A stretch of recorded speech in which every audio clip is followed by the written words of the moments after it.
The residential neighborhood spreading across the California suburbs was bathed in the quiet glow of morning sunlight. In front of the neatly arranged houses, well-maintained lawns and colorful flower beds stretched out, telling the story of the peaceful lives of middle-class American families. In such a corner stood a white-walled two-story house, where Jennifer Cooper was facing another busy morning. "Tyler, have a great day at school today," Jenny said, placing her hand gently on her beloved son's shoulder with a warm smile. 9-year-old Tyler, his face still retaining traces of childhood innocence, beamed brightly and kissed his mother's cheek. "Mom, I love you. I have a math test today. I'm sure I'll get a good grade." Tyler's innocent words warmed Jenny's heart. Her son had truly grown into such an honest and bright child. Neighbors often said, "That boy is so well-mannered and promising," which filled her with pride as a mother. "Be careful on your way. I'll be at the library until pickup time." Jenny worked as a librarian at the local public library. She found great fulfillment in her job of supporting the community's intellectual pursuits in the quiet environment surrounded by books. Especially helping children choose books and organizing storytime events were times she truly enjoyed from the heart. While brewing coffee in the kitchen, Jenny thought about her husband Mark. He worked as an accountant at a local accounting firm and was a meticulous, responsible man. 10 years had passed since their marriage, and their relationship was stable, but lately Mark seemed a bit tired. "I'm tired from work being so busy," he had said last night before going to bed early. Jenny understood that accounting work had busy seasons, so she wasn't particularly worried. She believed that couples each had their own pace, and it was important to live considerately of each other. The time to finish work at the library and pick up Tyler from school was the most enjoyable part of Jenny's day. The moments spent chatting with other mothers in front of the school gate while waiting for the children to return made her feel connected to the local community. She was particularly close to Sarah Williams, a mother from the same class. Sarah was actively involved in PTA activities. Her son was in the same class as Tyler, and the two children got along well as friends. "Jenny, you're such a wonderful mother. Tyler looks so happy," Sarah would always say, praising Jenny's parenting. Every time she heard such words, Jenny felt as though her efforts as a mother were being recognized. In PTA activities, she actively participated in planning and managing school events.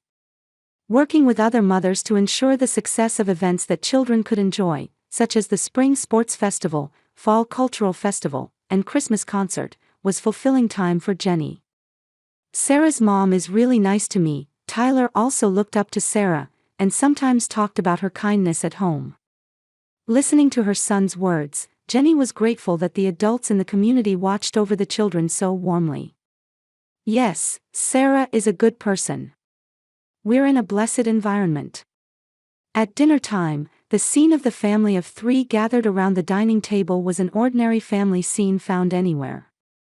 Tyler would talk excitedly about what happened at school, Jenny would share episodes from the library, and Mark would occasionally nod while quietly continuing his meal. Mark had certainly been less actively engaged in conversation lately than before, but Jenny thought it was due to work stress. When couples spend a long time together, it was natural for each to have such periods. At night, after putting Tyler to bed, Jenny would relax in the living room watching TV with Mark. She believed that the accumulation of ordinary daily life deepened family bonds. After several weeks had passed, Jenny began to notice subtle changes in her husband's behavior. Mark, who used to casually leave his smartphone on the living room table, now kept it close at hand at all times. During meals, during baths, as if guarding a precious treasure, he never let it out of his sight, which concerned her. When she woke up in the middle of the night, she could sometimes hear Mark getting out of bed and talking on the phone with someone in the hallway. Looking at the clock, it was sometimes past 2 a.m.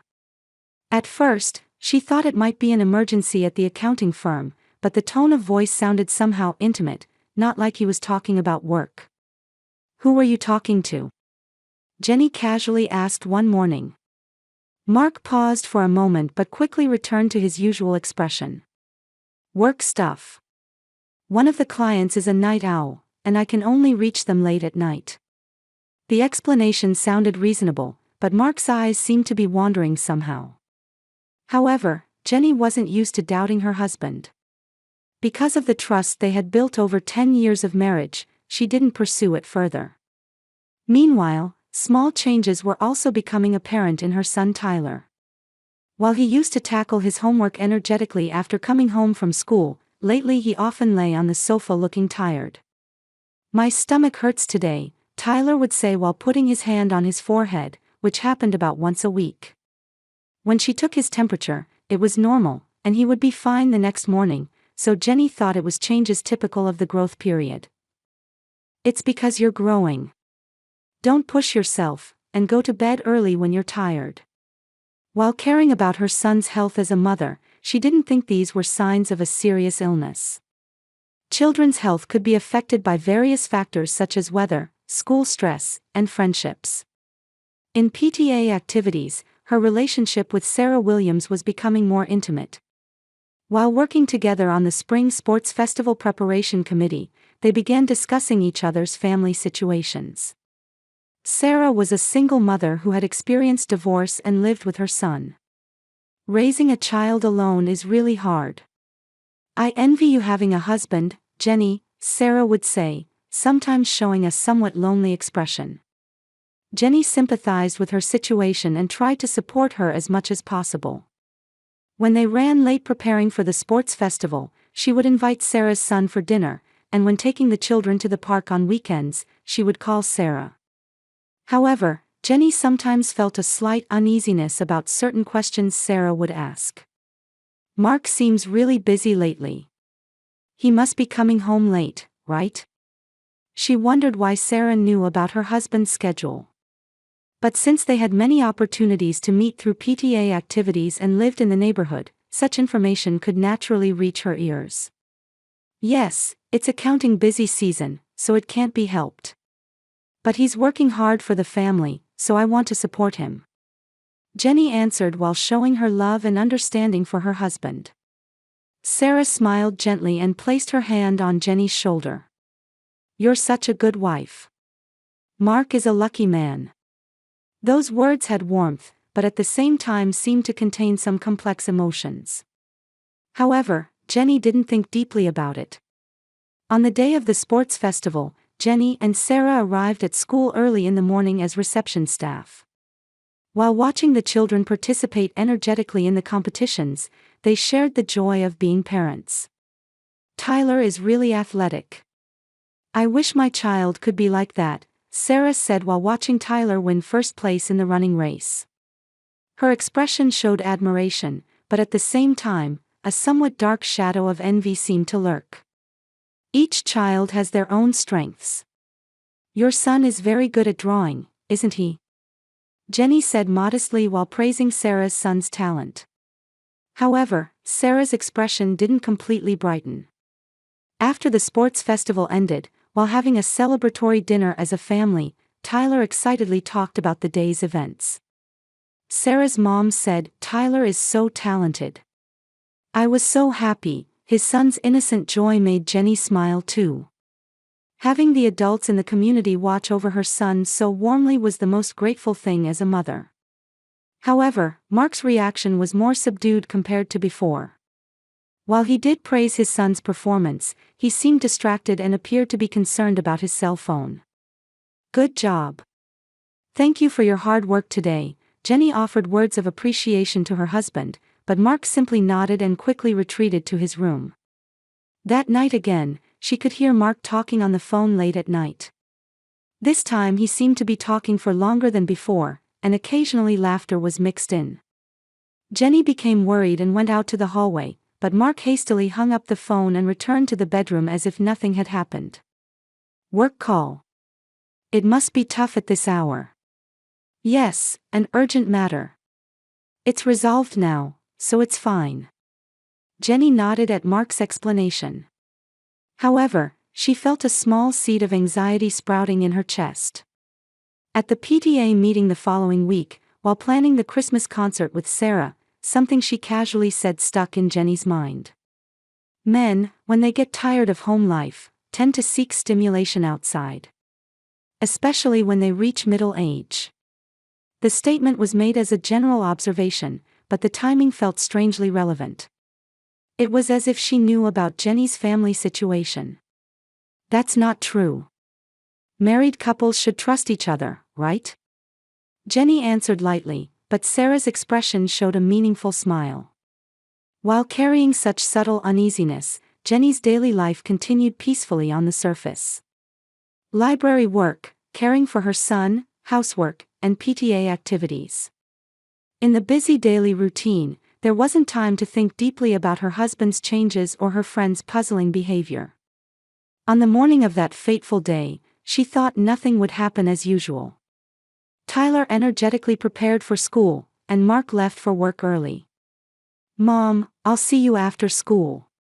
Hearing her son's bright voice, Jenny believed today would be another peaceful day. In the afternoon, while organizing returned books at the library counter, Jenny's cell phone rang. Seeing Willowbrook Elementary School displayed on the screen, her heart felt like it stopped for a moment. A call from school during weekday class hours meant some emergency had occurred. "This is the nurse's office at Willowbrook Elementary School." The nurse's voice on the other end was clearly agitated. Jenny felt her hand holding the receiver trembling as she prepared for the worst. "Yes, this is Tyler's mother. Is something wrong?" Tyler suddenly vomited and collapsed during third period math class. He's conscious but has a pale complexion and continues to complain of nausea. "Could you please come pick him up immediately?" Jenny's mind went blank. What could have happened to her son who had been fine until this morning? Was it food poisoning or some serious illness? "I'll come right away." "Have you called an ambulance?" "Yes, we've already requested one. We recommend a detailed examination at the hospital as a precaution." After hanging up, Jenny explained the situation to her colleagues, got permission to leave early, and drove to the school. While driving, she called Mark's workplace with trembling hands. When the accounting firm's receptionist answered, she explained it was an emergency and asked to speak to her husband. "Mark? Tyler collapsed at school. He's being taken to the hospital, so can you come too?" However, the response from the other end of the phone was completely different from what Jenny had expected. "I'm at work. You're the mother, so handle it yourself." Mark's voice was cold, sounding as if it were someone else's problem. Jenny couldn't believe her ears. Why could her husband be so indifferent when their beloved son was in an emergency? But Tyler might be in serious condition. "You're his father, aren't you? Don't make such a big fuss. It's probably just overreading or something. This happened because you didn't manage things properly. It's your responsibility, isn't it?" Mark said this unilaterally and hung up before Jenny could argue. The mechanical tone from the receiver carved a deep wound in Jenny's heart. When she arrived at school, she could see several police cars parked in front of the school gate. Jenny was confused. Why were police involved in her son's illness? An ominous feeling was growing in her chest. When she hurried to the nurse's office, Principal Mrs. Johnson was waiting with a serious expression. Next to her stood a middle-aged male police officer. "Mrs. Cooper, I'm sorry. Tyler has already been transported by ambulance to St. Mary's Hospital." Hearing the principal's words, Jenny felt like she was about to collapse. Was her son's condition that serious? What exactly happened? Isn't this just a simple illness? In response to Jenny's question, the uniformed police officer stepped forward. His expression maintained professional composure, but his eyes showed sympathy. "I'm Detective Johnson. We're conducting an investigation as a precaution. Ma'am, please have a seat here." The police officer seated Jenny in a chair and took out a tablet. Jenny's heart was beating rapidly. What did an investigation mean?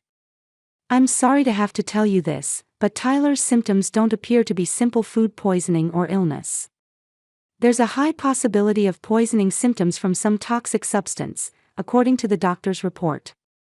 Hearing the word poison, Jenny's world stopped for a moment. Did this mean someone had poisoned her beloved son? Such a thing couldn't possibly happen in reality. Poison? That's ridiculous. Who would poison Tyler? He's only a 9-year-old child. To investigate that, we checked the school's security camera footage. There's footage we'd like you to confirm. Detective Johnson turned the tablet screen toward Jenny. It showed the school playground. Children could be seen exercising. In a corner of the screen was an area where students' water bottles and lunch boxes were placed. This footage is from 10:40 a.m. today, during second period PE. Ma'am, please look at this footage. As the footage progressed, a woman could be seen approaching the water bottle area when no one was around.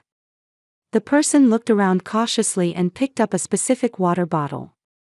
Jenny recognized that woman's back. Wait, that person is. The moment the woman turned around, Jenny's blood ran cold. It was unmistakably Sarah Williams. The face of the friend she had become close to through PTA activities and trusted was there. In the footage, Sarah took out a small syringe from her bag and quickly injected a clear liquid into Tyler's water bottle. The series of actions was practiced, clearly a planned crime. After injecting the liquid, Sarah returned the water bottle to its original position and left the scene with an innocent expression. This is. Sarah was, why? Jenny stared at the screen, unable to accept reality. That a trusted friend had been poisoning her beloved son. Moreover, it was clearly an intentional act, not an accident. That's Mrs. Sarah Williams, correct? What kind of relationship did you have with her? In response to Detective Johnson's question, Jenny answered in confusion. We met through PTA activities, our sons are in the same class. I trusted her. Why would she do such a thing? We're currently searching for Mrs. Sarah Williams. Also, there are other matters that need investigation regarding this incident. The police officer's words suggested there were other serious facts yet to be revealed. Jenny felt various questions swirling in her mind. Other matters? What else could there be? I'm sorry to have to tell you this, but we need to investigate the relationship between your husband Mark Cooper and Mrs. Sarah Williams. At that moment, Jenny's world completely collapsed. It took several seconds for her to understand what the words about her husband and Sarah's relationship meant. You don't mean, my husband and Sarah? Details are still being confirmed, but it's been discovered that they had a close relationship for several months. Jenny leaned back in her chair and took a deep breath. The reality that her beloved husband was having an affair, and that his partner had poisoned her son, was too cruel. I need to go to the hospital. I'm worried about Tyler. Jenny tried to stand up, but her legs had no strength. Detective Johnson supported her. Of course. We'll take you to the hospital. And while prioritizing Tyler's recovery, we'll work to uncover the truth about this incident. On the way to the hospital in the patrol car, Jenny looked at the scenery flowing past the car window and thought. The peaceful family life she had believed in until this morning had been an illusion. Her husband's betrayal, her friend's terrible jealousy, and above all, the danger to her beloved son. All of this was reality. When they arrived at the hospital, Tyler was receiving treatment in the intensive care unit. According to the doctor's explanation, the amount of poison ingested wasn't very large, and there was hope for recovery with proper treatment. However, if discovery had been even a little later, it could have resulted in an irreversible situation. While holding her son's small hand, Jenny vowed. She would not forgive this betrayal. She would protect Tyler, reveal the truth, and achieve justice. That was her mission as a mother. While watching over her son's recovery in the hospital's intensive care unit, Jenny had time to face reality. According to detailed explanations from Dr. Miller, what Tyler had ingested was an organophosphorus compound contained in gardening insecticide. While the amount wasn't lethal, it was dangerous enough for a child's small body.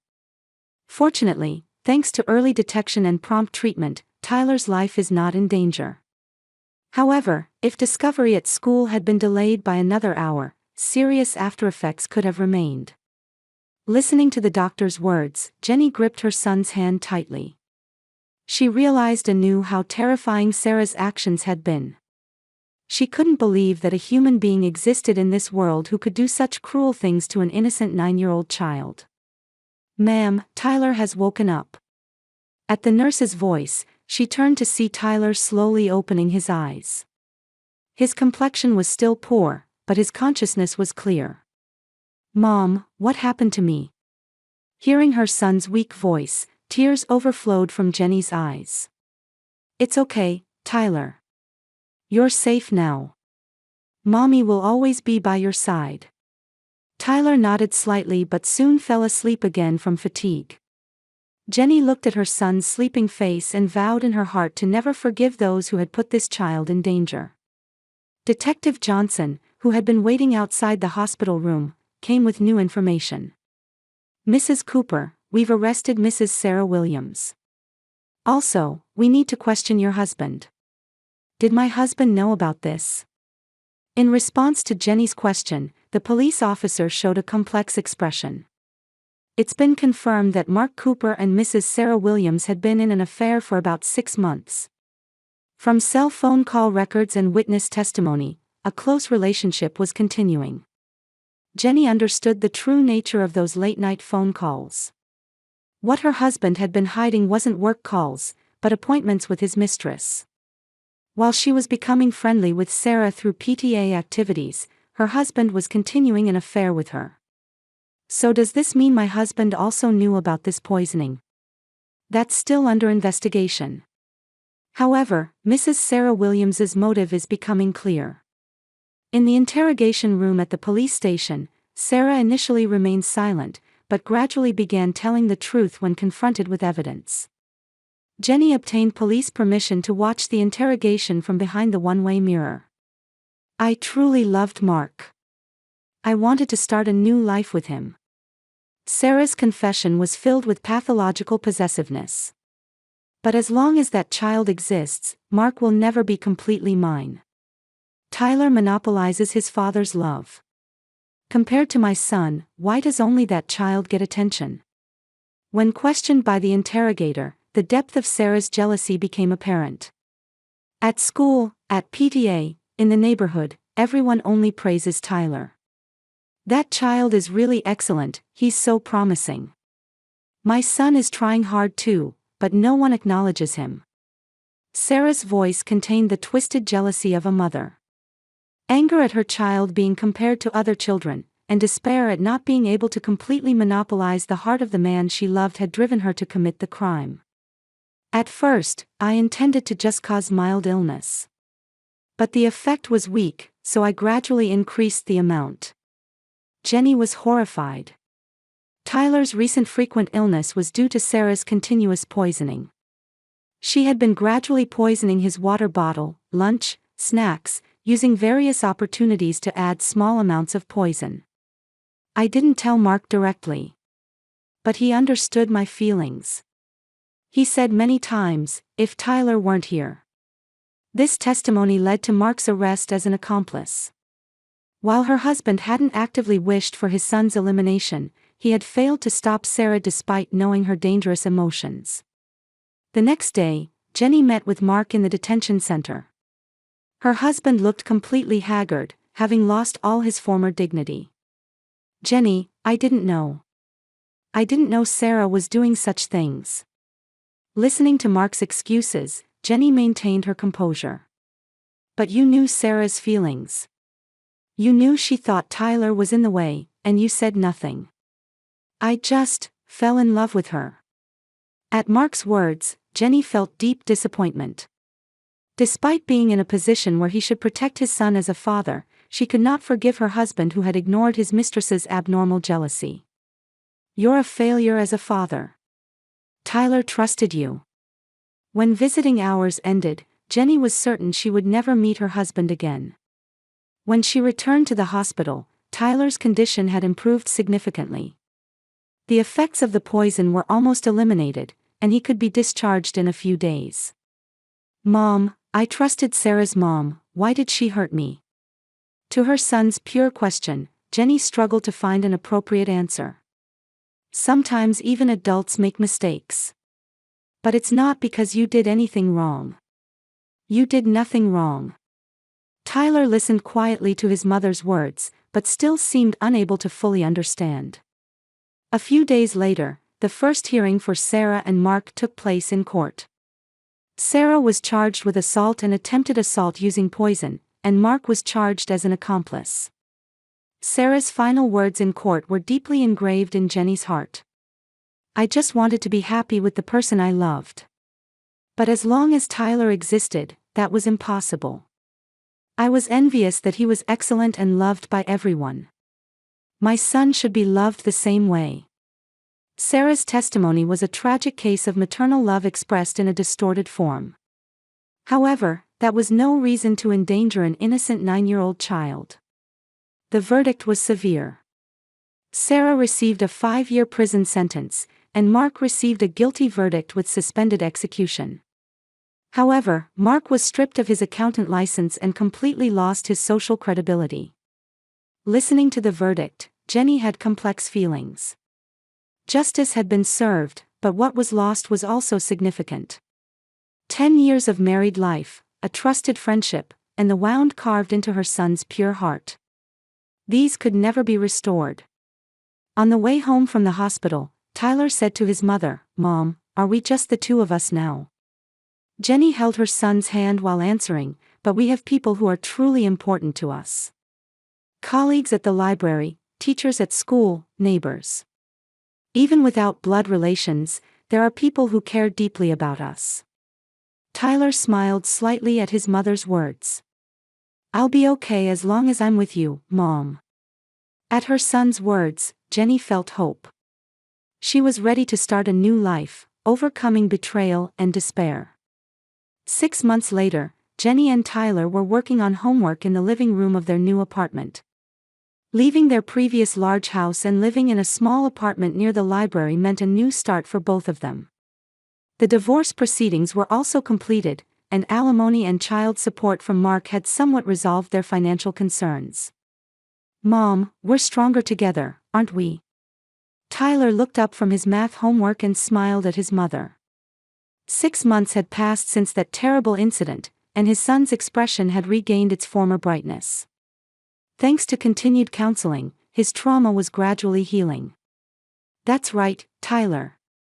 Together we can overcome anything," Jenny answered while gently stroking her son's head. Her colleagues at the library had warmly supported them through this difficult time. Especially Mrs. Davis, a senior librarian, had cared for them like a real mother. Sarah Williams was currently serving time in state prison. She received a 5-year sentence for assault using poison, and until the end, she couldn't fully accept her actions. According to her ex-husband who visited her, Sarah still repeatedly said, "My son should have been more excellent, and it was unfair that only Tyler got attention." Her twisted jealousy continued to torment her even in prison. Meanwhile, Mark was struggling with social reintegration. Having lost his accountant license and credibility at his former job, he was working as a clerk at a small office, but his income was about 1/3 of what it used to be. Being on probation was also a major obstacle in job hunting. Several letters of apology from him had arrived, but Jenny never once wrote back. Everyone at the library said they'd help prepare for your upcoming birthday party. When Jenny said this, Tyler's face brightened. "Really? Will Mrs. Davis come too?" "Of course. She cares about you so much." Her library colleagues and neighbors had become like true family beyond blood relations. They always extended a helping hand when in trouble and celebrated together during joyful times. Jenny realized anew that family wasn't just about blood ties or legal relationships. "These people care about us more than Dad did." Jenny nodded deeply at Tyler's casual remark. More than his biological father, the library colleagues, school teachers, and neighbors truly cared about her son from their hearts. Love wasn't about the presence or absence of blood relations, but about having a caring heart for others, something she had learned over the past 6 months. At his new school, Tyler had grown into an even more compassionate child than before. Perhaps through his painful experience, he had learned to understand others' pain. He had built good relationships with classmates and made new friends. "Mom, I'm proud of you for protecting me." One night, before going to bed, Tyler said these words to his mother, making Jenny's chest feel warm. "Protecting you is natural. But you really did well too. You've grown into such a strong child, and Mommy is proud of you." Looking at the night view outside the window, Jenny reflected on past events. Her husband's betrayal, the terrible jealousy of someone she thought was a close friend, and the fear of her beloved son's life being endangered. All of this had actually happened. However, what she gained through that trial was also significant. Her bond with her son became deeper, and she was able to build relationships with truly trustworthy people. Above all, she acquired the strength to face difficulties without giving up. A true family is a relationship with people who cherish each other and support each other during difficult times. Jenny murmured this in her heart. Through this experience, she learned that emotional connections were far more important than blood relations or legal relationships like marriage. Her work at the library was also more fulfilling than ever. Thanks to the warm support of her colleagues, she had an environment where she could concentrate on work. During story time for children, Tyler would sometimes participate and help take care of younger children. In their new apartment where spring sunlight streamed through the windows, Jenny and Tyler continued walking toward a hope-filled future. The pain of betrayal might never completely disappear, but the bonds and growth gained by overcoming it had become irreplaceable treasures for both of them. A true family is a relationship with people connected by heart-to-heart bonds that transcend blood relations and marriage systems. Jenny and Tyler had learned firsthand that bonds based on love and trust are the greatest power for overcoming life's difficulties.